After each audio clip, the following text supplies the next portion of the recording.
So tell me who you are.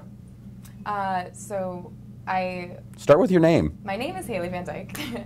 And I started my first stint in government about 3 years ago, if you call it Presidential Transition Team government, though it's kind of quasi-government.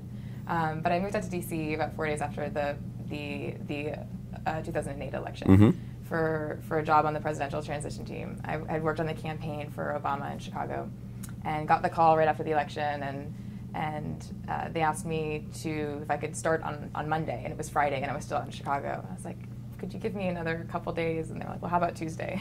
So I jumped in the U-Haul and drove out here for a job on the Presidential Transition Team and worked with a fantastic group of people under the umbrella of technological innovation and government reform. It was where Vivek Kundra, Anish Chopra, and Beth Novak, and Andrew McLaughlin, and Julia Shinikowski, and all these great minds were working. So that was my first intro to government. And from there, I went to the Federal Communications Commission, where to set up the first new media department. And our mandate was essentially to figure out the same techniques that we had used in the campaign, to use technology to connect voters and make them feel more integrated in the campaign, and kind of figure out how that would translate to government. How can we use technology to change the way that government interacts with its citizens, to make it more personal, to make it more efficient? And it was a fantastically fun job. I spent about 1.5 years there, and spent a ton of time basically figuring out how to inject technology into the agency's mission, and it was a wonderful experience. After that, I went to USAID, where I just started about 3 weeks ago. Talk a little bit about, as somebody who's been outside of government and now has been doing it for 3 years, the perception of government workers, of feds, of the career public servant, compared to what you thought 4 years ago. So that's obviously a touchy one for me, and one that I have a very hard time with. There's this very seemingly pervasive assumption that government workers are lazy, and that government workers get paid too much, and that they don't work hard enough. Overwork, underpaid, every bad thing out there. And it's been interesting watching the political climate change in the last couple of years, and leaving DC to go visit my family or friends on vacation and have to defend the fact that I am a public employee. Right. And to me, I find nothing more upsetting that in some places, government employees are getting blamed for problems in government. Because my experience inside government is the exact opposite. There are an incredible wealth of very passionate, very excited, very hardworking people who are trying to make a huge amount of change in this country, and have chosen government as the vehicle to do that through. Granted, there are some people, of course, who are not as passionate and not as excited, but that's not something that's unique to the public sector. That happens in the private sector as well. And I think it's an unfair stereotype to assume that the private sector is full of nothing but hardworking people, and the government is full of nothing but the opposite. It's not mutually exclusive. There's people who are passionate in both places, and there's people who would rather not be working in both as well. One of my arguments often is that feds and public servants are more victims of bureaucracy than purveyors of it. They have to work in this framework, and they do. There's a framework that you have to work in. Yeah. How have you learned to move in that framework? Frankly, I kind of love it. It's an extra challenge it's another layer of challenges on a problem, and it sort of forces you to think creatively and think outside of the box in certain ways. Government's been doing business for a long time, and it's figured out how it does it best. Some people debate what's best, but nonetheless, government has its way of doing things, and it's done it like that for a long time. Being able to come in and look at the bureaucracy and find new, interesting ways around it that work within the government framework, that often save tons of money, are much faster and much more efficient, is an exciting element of the job. We're here at the Next Generation of Government Summit, and one of the things that a lot of young people have said is a real frustration with their managers, with their supervisors. These are my words, not theirs, but essentially being kept down. They're hearing a lot of, that's not the way we do business here. That I'm sure you've heard this before. How do you deal with that? Yeah. So one of the most important things to me is relationship building, and finding someone who's going to collaborate with you. And quite frankly, I've learned in my 3 years, it's incredibly helpful if you find a champion, a lawyer, and someone in the IT shop to become friends with, because with those three players, you can actually accomplish quite a lot. But at the end of the day, there are certain people who live in the culture of no of government, And if one of those people happens to be above you, it can be very, very frustrating and I feel like you're running into a brick wall. But there are many other people across the agency that you can collaborate with and that people can reach out to and you can build relationships with who are going to be sympathetic to your cause and are going to want to help you and want to reach out. So it's while the bureaucracy does help government run in certain ways, if you hit a certain point in that bureaucratic pathway that is a no, doesn't mean there isn't another way around it. It just takes some of that relationship building. I hope this isn't a shock to you, but you're a woman. Yes. You're a young woman. Is that an advantage or a disadvantage in this day and age, in this town, in doing what you're doing?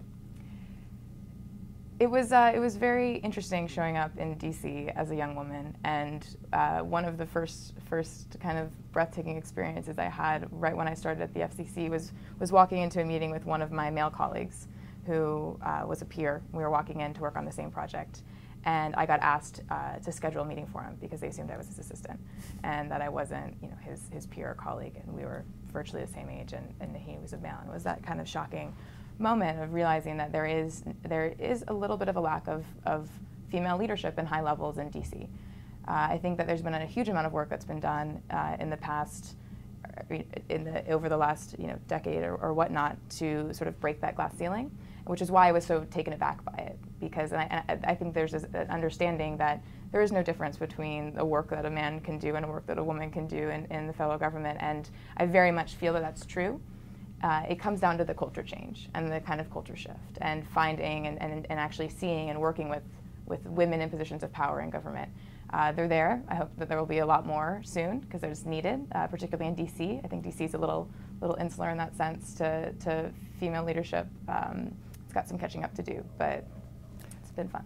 3 years ago when you came to this town, there was such a feeling of optimism, such of making government cool again, yeah. of really transforming, of hope. And then you get into the governing process and it becomes much more complex, much more, it's more difficult, I think, in some ways. Talk about sort of your mindset then and how you see it now. It definitely takes a long time to not only figure out how government works, but to figure out how to make government work. And the optimism in the beginning made that process exciting. Having passed through that learning curve now is what keeps that process still exciting. And I still feel as optimistic today about some of the amazing work that's happening as I did in the beginning. Yes, the political climate's been rough. Yes, we all knew we were walking into a really, really hard job. But we've had a huge amount of accomplishments that are a wonderful foundation to stand on and keep building. My job is just as exciting now as it was on day one, and even more exciting that we have a lot of these projects to build on. Biggest lesson learned over the last 3 years? I think to learn how to take risks. And there's a lot of people who are afraid of that and try and not encourage that, particularly from the perspective of the federal government. Since we are the government, it's much harder to take risks. There's a lot more on the other end of making a mistake from either a legal perspective or a political perspective. But I think that taking those big risks can create a huge amount of change in government and really change the way that we're functioning on a day-to-day basis. And it's been really fun to take some risks and have some really fantastic projects come out of it. But government's such a risk-averse culture. They talk about culture, and one of the things you always hear, probably you heard it, on your third day, you don't want to do anything that ends up on the front page of the Washington Post. Right. How do you do risk in a smart way? It's about being tactical and understanding the audience that you're talking to, and finding out, making your business case and making it appropriately to each person that you need to make it to. And I think at the end of the day, one of the hardest challenges and one of the most important things to do in government is to create that culture change that makes it less risk averse. So before 3 years ago, you were working on a campaign. What drew you to some kind of public service? There's an incredible opportunity to serve that I was absolutely called to do. As we've been talking about, it's another vehicle to create change. You can do it through the private sector, you can do it through the public sector. One isn't better than the other; they're different. But at the end of the day, waking up and figuring out how to make this country function more efficiently is a wonderful duty to feel called to serve. and it's been an incredibly fun time trying to make that successful. So was this something that you dreamed of doing when you were younger? I mean, I've always been passionate about politics and kind of structuring, creating change and efficiencies. Though if you ask me, frankly, right before the campaign or the election in 2008, if I would be working in the federal government, my answer would probably have been no. And you would have said what? Why? Why would your answer have been no? Well, not that it was something I wasn't interested in doing. It just wasn't what it wasn't what I set out to do. It wasn't my path of I'm going to go work on the campaign and we're going to get a job in government. That's definitely not why anybody on because of some of those misconceptions that we talked about, that you didn't see yourself in a polyester outfit going, riding the subway with your, that kind of, was it that kind of thinking, or?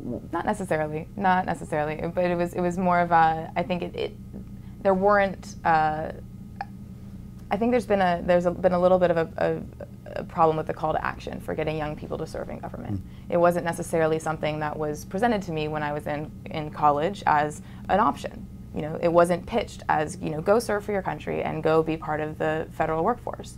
And it's been amazing to see what this administration's done in terms of pulling big leaders who are leaving huge jobs and huge posts in the private sector to come serve for that exact reason, because it's a good thing to do for your country, and it's healthy to inject new blood from outside of government and figure out how to make things efficient.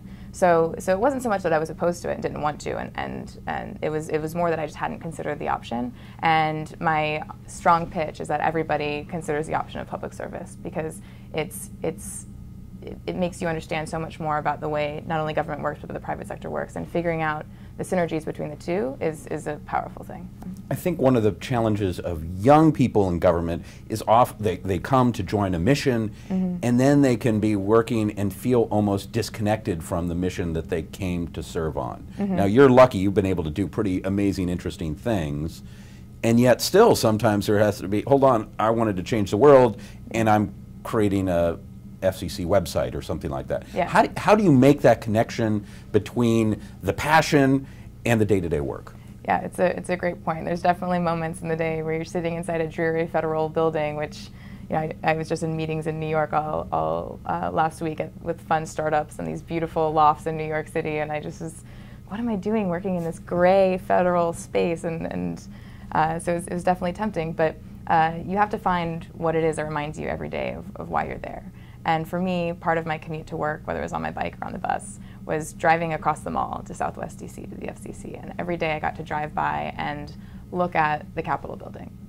And yes, at certain points you were stuck in a political mire of whatever the decision was around a website, and you could wake up and say, does this really matter? But driving down through the mall and looking at the Capitol building, I remembered that my job with redesigning that website was to figure out how to bring more citizens' voices to the Capitol building, to DC, not necessarily the Capitol building, but to DC, to inject more citizen involvement and more citizen participation in the federal government, and that wonderful things could come from that. And it was more than enough to keep me fighting through the gray federal office buildings. But and keep your focus on that eventual mission. Absolutely. Last question. So many people come to this town and they just end up throwing up their hands and saying, this is a fight that will never, and it can feel very the pace of change here can be glacial. You're a young person, you've grown up in this age where change is just part of the MO. It's what we. Does government work today?